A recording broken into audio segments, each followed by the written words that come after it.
अति भारति मति विभवान् विततीर्थानाश्रिता धने हरणे धरणेर्देशिक चरणान् शरणं करवाणि भारती तीर्थान् शरणं करवाणि भारती तीर्थान् समुचिततमनामान श्रीचरणा भान्ति भारती तीर्थाः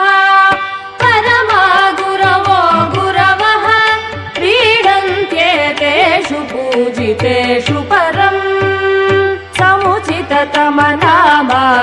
श्रीचरणा भान्ति भारती तीर्थाः परमा गुरवो गुरवः क्रीडन्त्येतेषु पूजितेषु परम्